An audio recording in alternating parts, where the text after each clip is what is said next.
Texas Farm Bureau Insurance wants to give you a VIP Aggie basketball fan experience this year. Go to 12man.com/maroon contest and register. One winner and a guest will receive game tickets, hotel accommodations, autographed memorabilia, and more. You can register today at 12man.com/maroon contest. Texas Farm Bureau Insurance is a proud partner of Texas A&M Athletics. This is the Buzz Williams Show, and the Aggies are coming off their 72-54 win over Oregon State yesterday at Reed Arena. They are now 6-3. And another week of preparation because this weekend they'll be on the road at Memphis to take on the Tigers. The Tigers beat Auburn over the weekend. They're number 11, and they'll take on Alabama tomorrow night before the Aggies face them Saturday in Memphis. Earlier last week, it was on Friday, had an opportunity to catch up with the Aggies' Manny Obaseki. I keep saying this. You're not the same player. Will you tell me how you're not the same player right now? I would say just the work. It's a mix of just the work and then the struggling. It's kind of a weird balance, but just being able to figure it out in between all of that and stay focused, stay true to yourself, and just continue to believe in the work.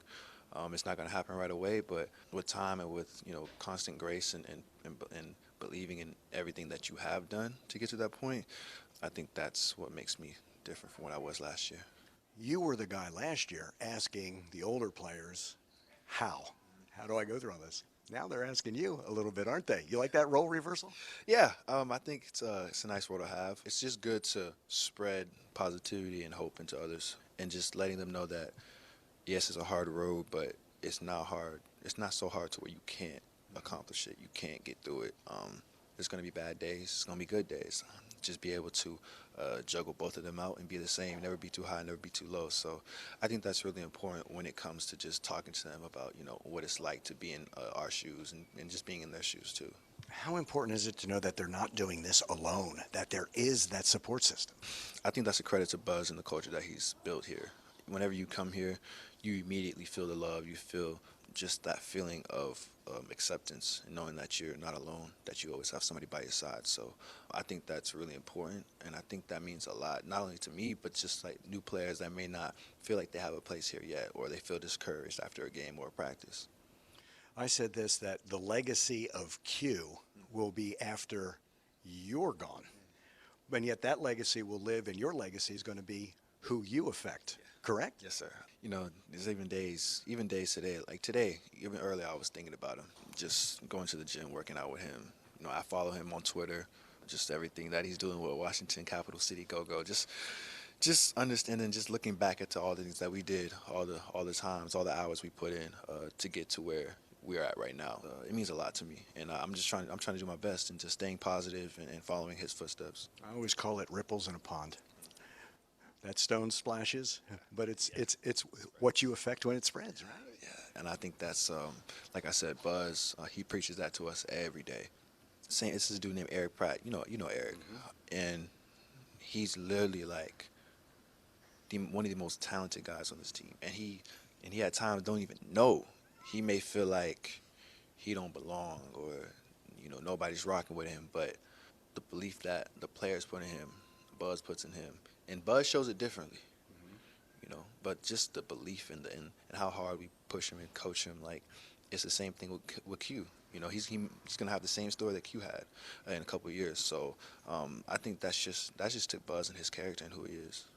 What did this team work on this week ahead of Oregon State? Yeah, we worked on a lot, particularly our defense. Finishing the possession with a rebound, knowing where to be in the fight, attempt, try, care, pick up points in defense, not letting the ball don't be too behind in the play.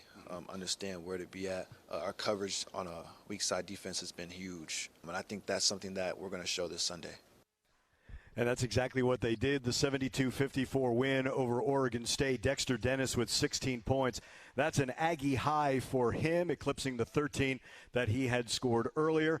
Boots Radford scored all 12 in the second half, including the first 8 in that second half, as the Aggies reversed that 4-point deficit and ran away from Oregon State 72-54. A couple of things that really jumped out in that victory. A plus 14 when it comes to rebounds. That's 39-25. And one thing I'd like to ask Buzz over the course of this hour is not just the number of rebounds in a game, but the rebounding percentage in a game. Offensive rebounds were 11-6, a plus 5 for the Aggies, so a 12-5 advantage in second chance points.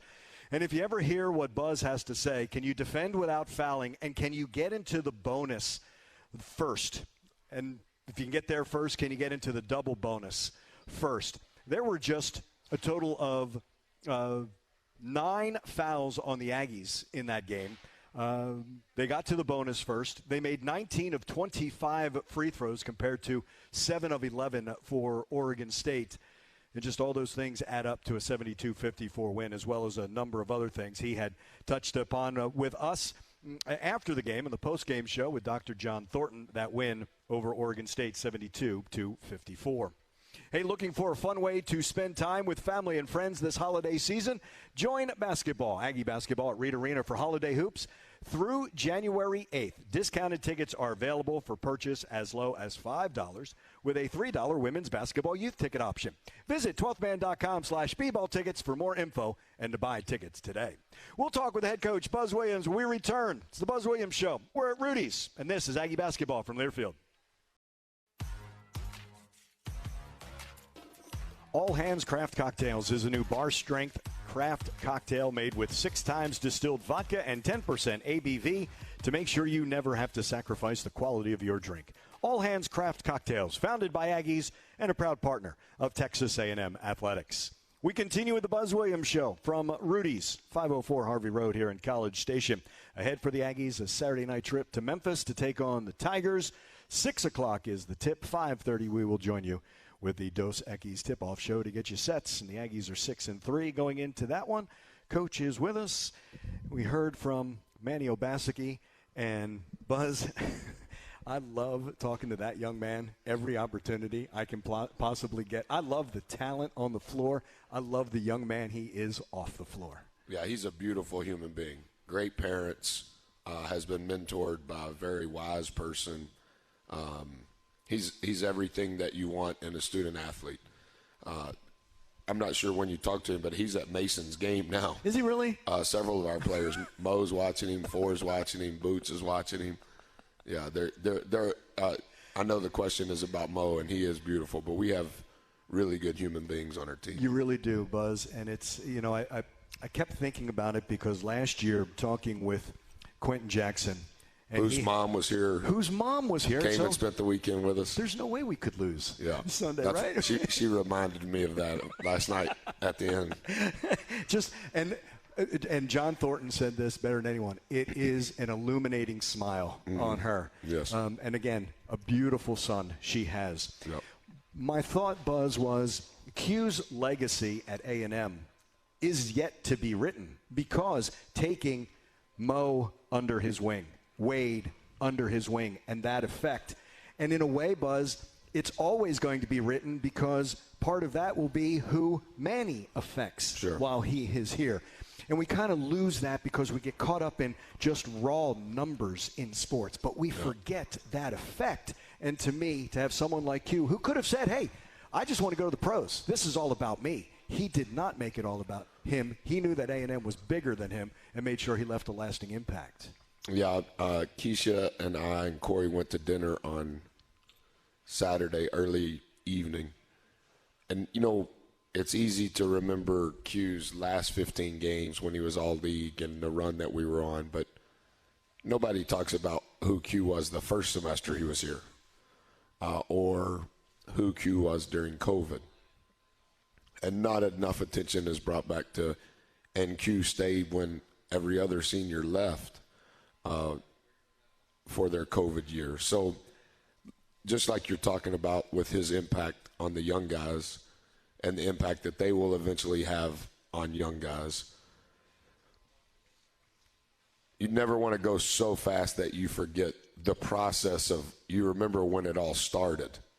And it was interesting, obviously, as a parent, when it's only parents talking about children, you kind of get off the numbers and the games, and you talk about who they were and who they have matured to become, and the importance of that and the priority specific to their life of that.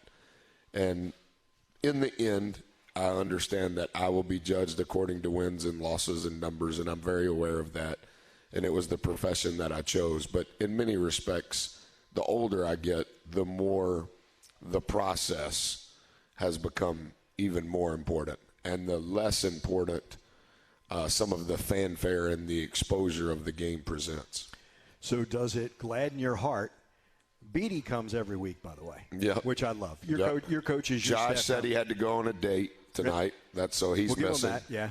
Okay. And then Frank's guys said they had their annual Christmas party. Yeah, I get it. So That they time can't of be year. too loyal that they planned a Christmas party. They know the radio show's on Monday. That's right. So That's right. we're only down to the loyal followers. There's Ian and Beatty. Yeah. And Beatty, does it gladden your heart that he played for you but still wants to be with you? Well, he didn't play his COVID year, and that's another thing that's not spoken. He could have played his COVID year at Virginia Tech, but he could have, like many others across the country, he could have played anywhere. And so I think that it is the character of the people. At the very end of all of this, that's what it always comes down to, the character of the people. Not just the young people, but the old people. And I think it's who the young people have been influenced by prior to their arrival, so that the habits and the routine and the rhythm of what we do they understand that language. And the faster they understand that language, the quicker it's going to translate to the floor. The longer it takes them to understand it, the more of a delay there will be in the floor. Like, I think Solo fits perfectly in how we do it. Yes, he's a good player, but there's so many other things relative to his character. You know, I was reading, last week I read Jimmy Johnson's book. Mm-hmm. I've only had 3, quote, heroes that I've been huge fans of, and Coach was one of them. And all of the success that he had as a coach at all of the different stops, there's a couple of chapters in the book where he talks about how he went about evaluating while at Miami, what he engineered with the Cowboys. And the very first thing was intelligence. The very first thing. And so, like, Solo is a good player, but Solo's really smart. And that was a part of the conversation Saturday with Keisha. Like, Q is very smart. Yes, he's a smart player, but he's very smart. But you don't know that until you spend time around him. And it's the same with Beatty. Beatty's really smart. Not being negative, Beatty knew he wanted to coach while he was playing. Mm-hmm. In my opinion, for his second career, it was smart for him to go ahead and begin his coaching career. Not saying that playing's not important, but to me that's a smart decision by a smart person. And so IQ is important, but it will always start and end with character. Is Davin Watkins similar to that? I did not. I met Davin's mom when you came to the Thanksgiving staff meal. Yeah. And I told her in front of Dav, and I told Dav multiple times last year, I didn't talk to Dav. I didn't like Dav. I didn't like his spirit. I didn't like his body language. I didn't like the teammate that he was. I thought he was confused about how he could help our program. And now he's a student coach. He can play in his role, but he's similar to EV. He's really not going to play. But now he has such an impact. He's in the gym helping our guys. He's talking to me about things that I may or may not have said in a polite way, trying to remind me. Like, he's one of us now. And that takes time. You know, how he got here had nothing to do with me. And so there's a lot of things that you have to try to juggle and keep up with. And when you start adding people that may or may not have a role, I don't have that much time. I don't have that much energy. But the transformation in who Dav has become relative to our program, he is universally accepted by anybody in the program now. And I don't think that would have been the overall theme a year ago. And so that's just part of him figuring it out and him being smart. But it also speaks to his character that he realized, I need to find my way in this if I'm going to stay in this. And that doesn't mean that the way that we do things is right. I'm not trying to sound egotistical in saying that. It just means it's just kind of how we operate. And so kind of figure it out and then figure out your niche and how you can help us, or you probably need to go somewhere else. And the same is true with coaches, you know, and like I really struggled with it at Marquette because I was young in my career, and, you know, the coaches on my staff then that knew me, you know, they would say, hey, coach, are you going to talk to XYZ coach? And I'm like, I see him every morning. I talk to him every morning. They're like, I know, but he's wanting you to tell him what to do. And I go, well, that's why I hired him. Like, he needs to figure out what to do, help our program. And so I think it's just been a part of the process. You can pick anybody, what Q was when he got here and what Q was when he left. The story of Boots before he got here and what led him here. We signed Four and Mo during COVID. They never came on a visit. I never went and did a home visit. It was all the Zooms and the calls when we couldn't even literally be on campus. The same with Beatty. Like you can kind of run, you know, all of those, where it all intersects. You know, Rock was the first college coach that I met. Devin was a manager for us at New Orleans. Like, those are long roads, and those roads have been traveled. And so here comes Solo. Well, Solo, you're hearing it from Devin in one way. You're hearing it from me in another way. You're hearing it from Boots, who's from down the street from you, in another way. Okay, here comes Dex. Dex is, you know, like it all kind of lines up. He's Buzz Williams, head coach of Texas A&M, 6-3 after their win over Oregon State yesterday at Reed Arena. We'll continue with the Buzz Williams Show here from Rudy's. This is Aggie basketball from Learfield.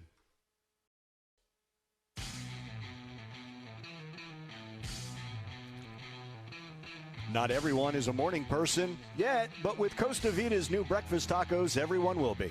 Try our bacon, egg, and cheese, or specialties like the machaca beef and egg, or sweet pork, egg, and cheese. Stop by our drive-thru any day from 7 to 10:30 a.m. Order online through the Costa Vita app or the website. Become a morning person at Costa Vita.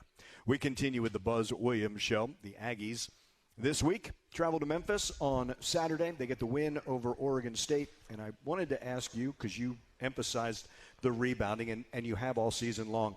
But the one thing you brought this up with Dr. Thornton and I yesterday, rebounds and rebounding percentage. We can look at numbers, and they tell part of that story. Mm-hmm. But, Buzz, rebounding percentage seems to tell even more of that story. Interesting. I agree completely.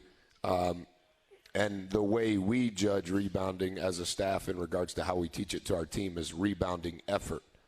And so I mentioned that a little bit to you last night.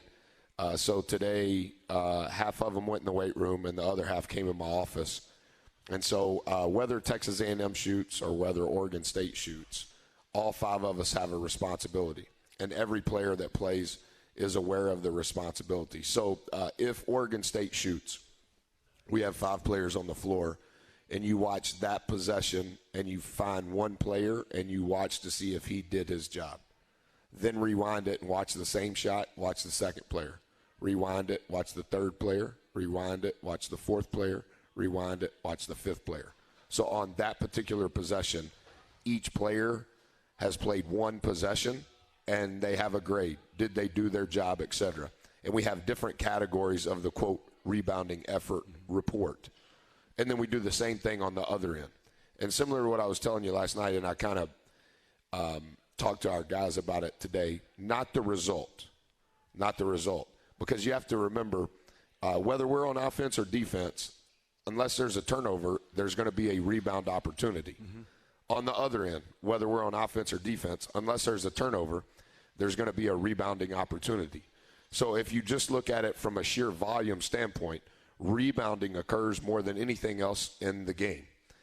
And I think that I did not do this at all, and Coach Lair is the one that kind of spearheaded all of this in what was his only year with us at Virginia Tech. We've kind of turned it into, at times, maybe too much, but we teach our guys relative to where the ball is shot and relative to their responsibility how to be in the best position possible. But like last night, for the game, we shot 44% and they shot 37%.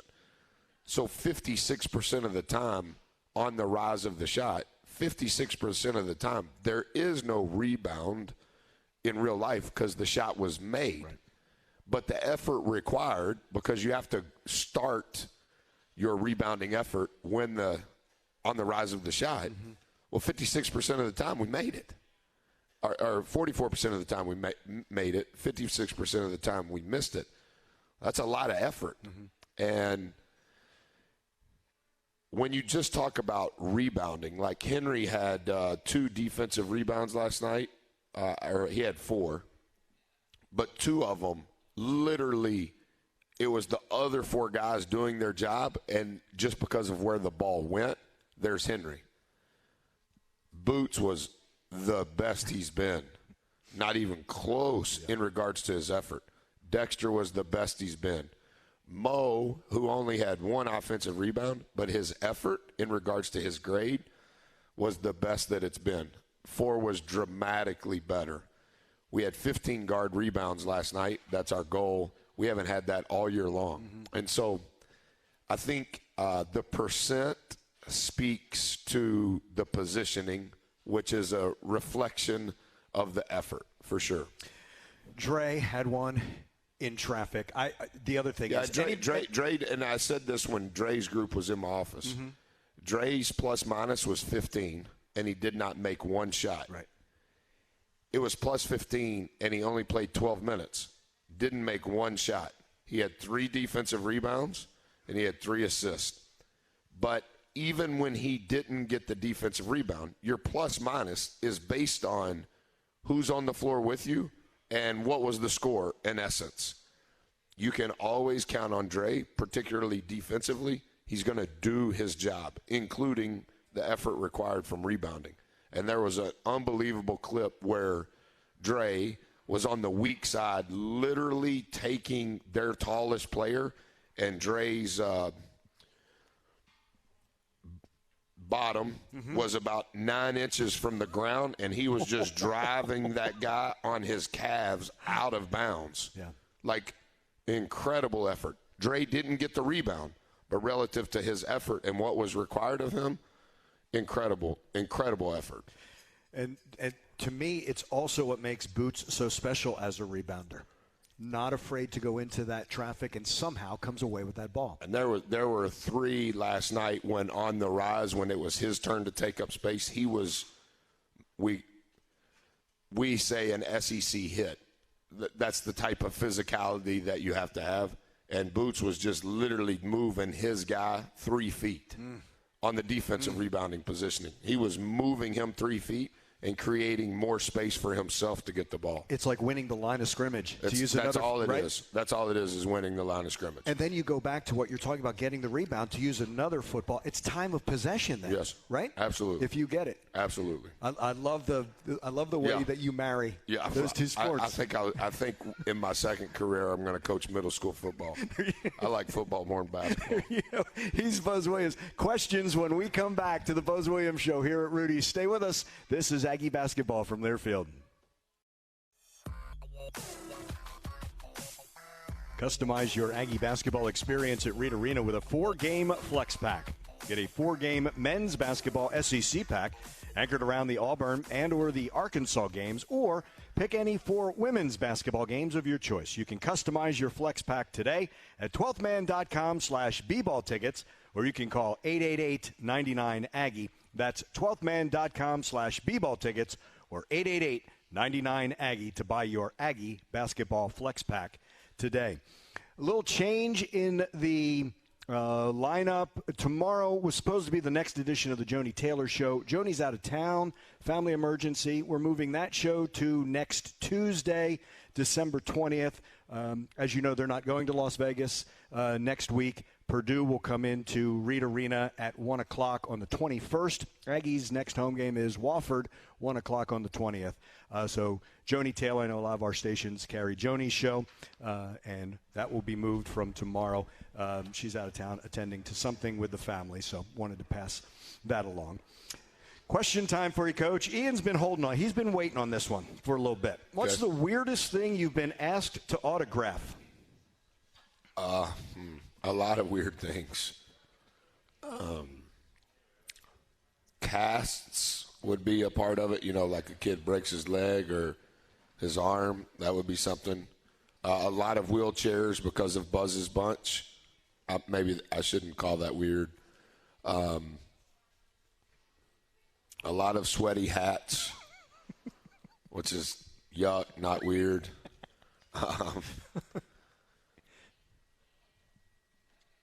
I've signed a car before. A car? Yeah, with one of those paint pens. That would be off the top of my head. That would be it. That would be it. Steve would like to know, how, as a coach, do you handle stress and add the pressure of NIL and transfer portal to avoid heart issues in the future? I guess with Mike Leach being in the news right now. Yeah, I did some I talked to a few people that are close to Coach Leach this morning and also this afternoon. That doesn't sound very good. No. My wife just responded, I don't. Is it a reason why you work out? Well, Gep and I were actually having this conversation today because of some of the other things that have transpired publicly today. Like, I don't know that pressure is what we do. I think that a single-parent mom who's trying to figure out how to feed her child is pressure. I think someone that's in the hospital fighting for their life is pressure. I don't think making lots of money and playing only on national TV with free cars and free planes is pressure. But I will say that I have, if I'm abiding by team rule number one, I have a lot of struggle with the new model, and I am trying to adjust. I think a portion of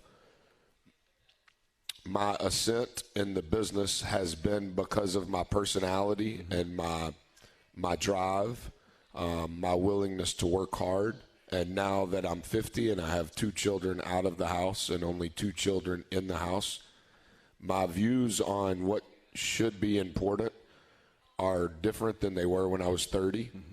It's kind of like looking at a box score and you go, wow, look at all of those rebounds, and then you realize, well, maybe we should be talking about the percent of rebounds.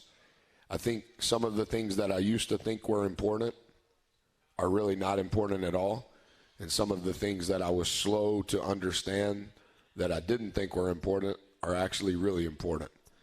I haven't figured out how to manage the stress. I need to figure it out. I've never thought I would be someone that would coach for a long time. This is my 29th year in college coaching. I don't know, like, am I going to do it this long or that long? It is something that I pray about. It's something that I talk to my wife often about. It's something that I write about every day, trying to be aware of my emotional state, the stress that this causes, etc. I do train every day except on Sunday. There's been 286 days entering December the 1st that I've trained this year.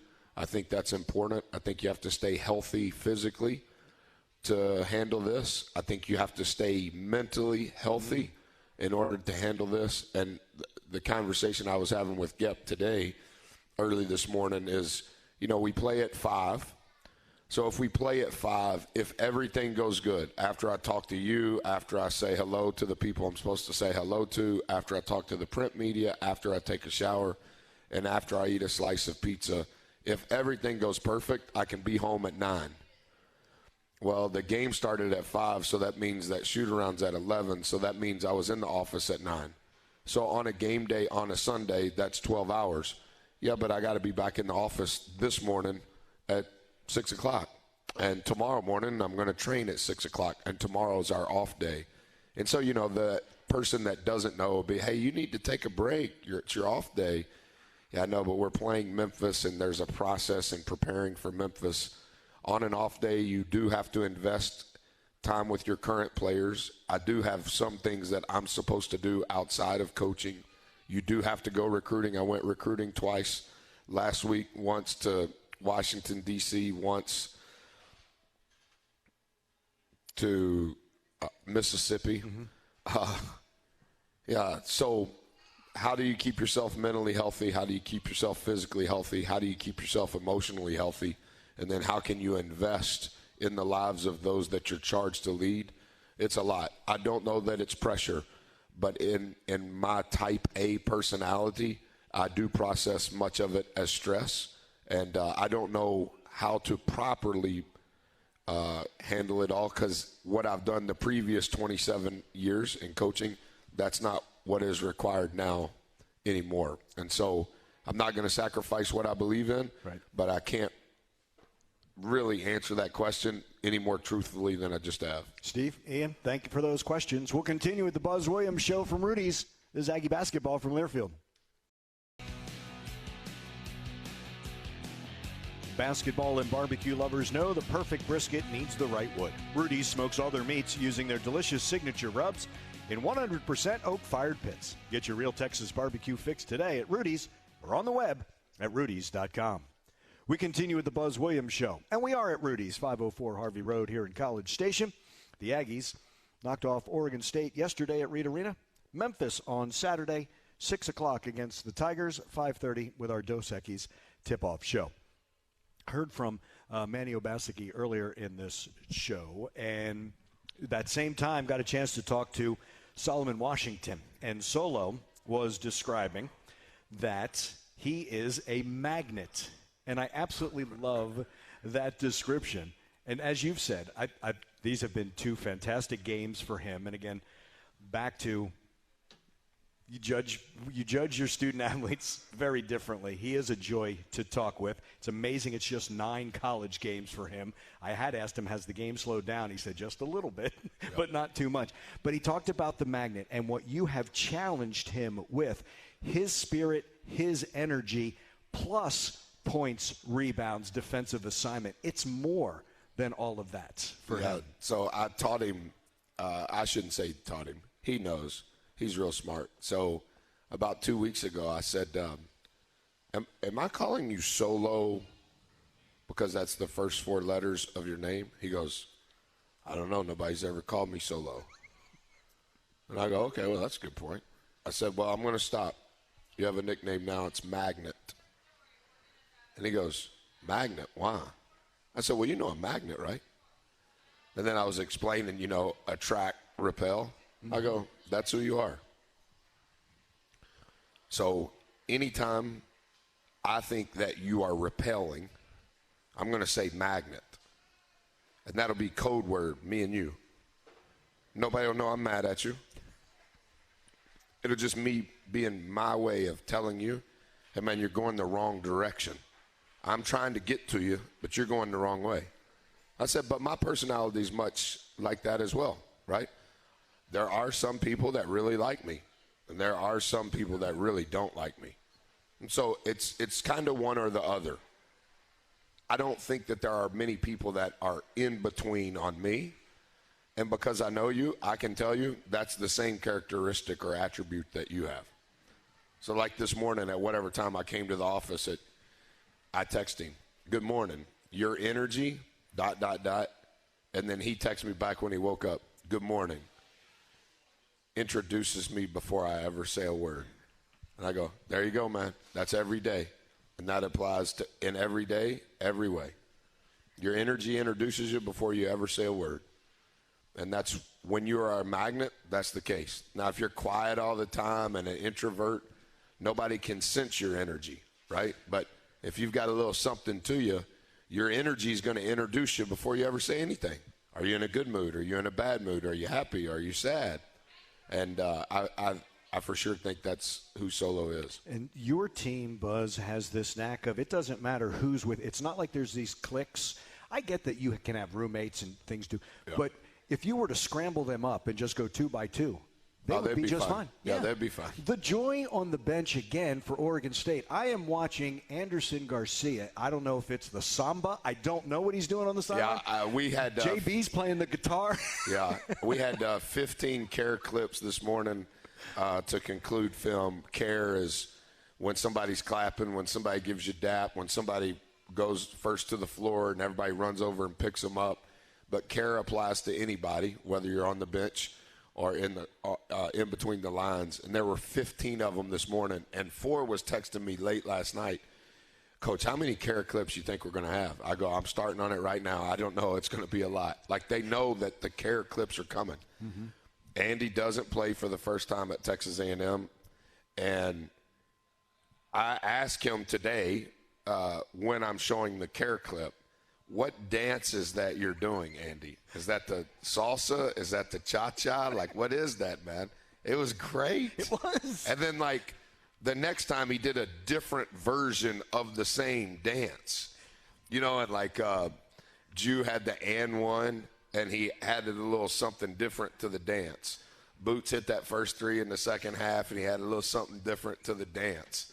And, like, I love JB. I love his attitude. I love his spirit. A guy who does not play but has a vital role on the blue team and is a great, great teammate. And if you ask him to play, he'll be ready to play. And I think that's – and JB's just as involved on the bench as anybody. Yeah, it really is. It's a joy to watch their joy, if that makes sense. That's exactly right. He is Buzz Williams. We have one more segment of this edition of the Buzz Williams Show, and I'm going to make him really happy for 2022. It's the last segment of the Buzz Williams Show. We'll wrap up episode 6 when we return to Rudy's. Stay with us. This is Aggie Basketball from Learfield. Buzz Williams Show rolls on from Rudy's, our final segment for this hour. My thanks to Cale Rollins, who's the producer in our Learfield studios, and Kevin Menchow, who is the engineer of the Buzz Williams Show here at Rudy's. Along with head coach Buzz Williams, I'm Andrew Monaco. Saturday, it is Memphis, a 6 o'clock tip. The Aggies and the Memphis Tigers, as we mentioned, knocked off Auburn over the weekend, play Alabama tomorrow. And the Aggies and Memphis on Saturday in that city. That's the next test for Texas A&M. At 6-3 are the Aggies, and it's quite the test for the Tigers. And I know we're still early in that week, but there's a neat little series that has been set up, and it's going to prove to be a great test for the Aggies, isn't it, playing Memphis on Saturday? It'll be the biggest test we've had thus far, for sure. The environment will be unlike anything we've seen thus far. Their talent will be unlike anything that we have seen thus far. Their defense and how they play will be unlike anything that we've seen. I just know bits and pieces. I've spent most of the day closing down yesterday's game. I have all of the research stuff gathered. It's in my backpack in the truck, and once I get home and kind of slow down a little bit, I'll start on that tonight. And but yeah, it'll be a great test for us, and we need to have a really good week to build on the week that we had this past week. Can you also turn that around, Buzz, and say Memphis is going to see some things that maybe the Tigers haven't seen with the way that the Aggies play? Yeah, I know that they beat Stanford. I know that they beat Nebraska. I know that they beat Ole Miss. I know that they beat Auburn. They lost to St. Louis. Obviously, as you mentioned, they play Alabama tomorrow. Yeah. There's 2 other games. So I don't know that they've played our defense yet. I would have to – maybe there's another team or 2 that I'm missing. But, yeah, I hope that there's some of what we do is unique in regards to their prep as well. And it really seems, as you said, very good week last week. Yep. And you hope that fosters a very good week this week. Yeah, we made some strides. It was a positive step in the changes that we have made, and some of those changes came to life. Not all of them came to life like perfect, but I think our guys are aware of it, and I think we've got to continue. We can't just wait till the game for those reps. We need to have quality reps to deposit in the, quote, rep account that come from practice, not just in the game. And, just like in practice, for the most part, every player is getting reps on both sides of the ball over and over. And they all need those reps. And then not everybody's going to get the same number of reps in a game. But that's how you determine who's going to play in the game from those reps that come in practice. It is that time of year. Merry Christmas to you and your Merry family. Christmas to you Happy and your New family. Year as well. Yeah. Really Thank you so that. much. I appreciate it. I know you always used to say Happy Thanksgiving because I think you can still be thankful this time. Yeah, you can say year. Happy Thanksgiving every single day if you're living right. You got that right. Buzz, thank you very much. Thank you all for being here. That will do it for the calendar year of 2022. We're back with you in 2023. Our next show will be in January. And as I mentioned, in Memphis on Saturday, the Aggies and the Memphis Tigers. 6 o'clock will be the tip, and we will join you at 5:30 with the Dos Equis tip-off show. The Aggies at 6-3 taking on Memphis, and they play Alabama tomorrow. So don't know what that record's going to be, but it's going to be a great matchup. Start of that home-and-home, that series between the Aggies and the Tigers. As I mentioned, Cale Rowlands, the producer, Kevin Menschow, our engineer. For Buzz Williams, I'm Andrew Monaco. Thank you so much for joining us. Thanks and gig 'em. This is Aggie Basketball from Learfield.